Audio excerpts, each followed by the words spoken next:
Hi everyone, my name is Taylyn Risi and I'm doing my MSc by dissertation on the primary molt strategies of oystercatchers. My supervisors are Professor Les Underhill, Professor Peter Ryan, and Dr. David Melville. I would like to talk to you about my project and how your photographs could change the lives of oystercatchers. For my study, I'm looking at the primary molt scores of oystercatchers from different parts of the world. Each of the 10 primary feathers are scored, and a molt index is created and placed into RStudio and analyzed using the Underhill Zucchini molt model. This model was developed in 1988 and is recognized as the gold standard in the field. It was specifically designed for statistical molt analysis and has not yet been used on any species of oystercatchers. The molt model will allow us to observe differences in the timing and duration of molt and how these are affected by different factors such as environmental conditions, migration routes, and breeding periods. One of the specific effects on molt that we will look at is that of climate change. When temperatures increase or decrease in different regions, the life stages like breeding are shifted to allow for the nestlings to grow and develop in warm temperatures.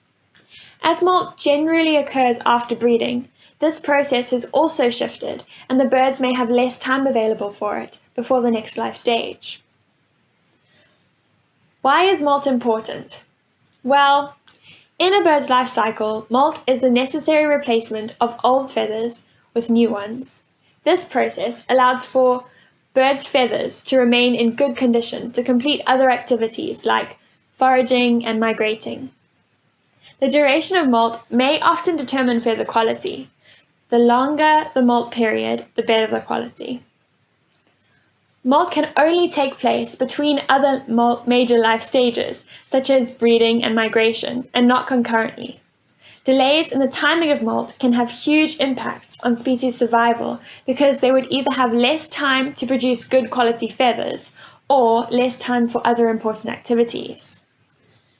In studying the molt strategies for as many oystercatchers as feasible, we will be able to determine the differences and similarities of this process between species and explore why these occur. Molt studies can fill large gaps in knowledge, and this has an overall benefit for the field of science and the progression of our understanding of birds and their lives. Lastly, in studying molt and discovering the impacts on this life stage in oystercatchers, we will be able to have a more specific focus in conservation efforts and know when the birds are most vulnerable and need protection. I have molt data for the Chatham Island oystercatcher, South Island pied oystercatcher, variable oystercatcher, Eurasian oystercatcher, sooty oystercatcher, and the African black oystercatcher. The data for this project is currently sourced from Australia, New Zealand, the Netherlands, and with your help, South Africa. A wonderful new progression in molt data collection is the use of photographs. Before lockdown, the plan this year from March was for me to take photographs of African black oystercatchers in flight on Robben Island and along the South African coastline.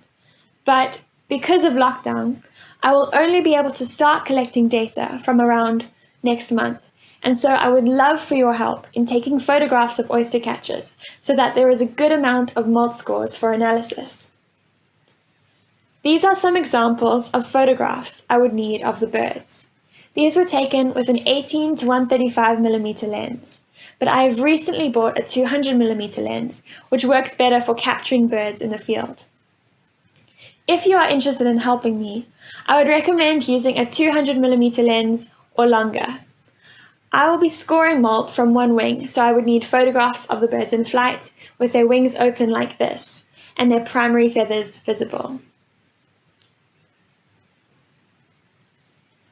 In terms of camera settings, semi-automatic mode is good for this type of photography. I would use shutter priority with 1/400th shutter speed. Auto white balance is usually best because the lighting often changes quickly in the field, especially with birds in flight. Otherwise, you can use daylight or cloudy mode. The images can be saved as JPEGs. Here are some more examples of the photographs that we can use for molt data. Here is a photograph of a little oystercatcher nestling and a hatchling that we came across during the breeding season on Robben Island. Please contact me at this email address if you are interested in contributing your photographs. Thank you so much for listening. I hope that we keep in touch.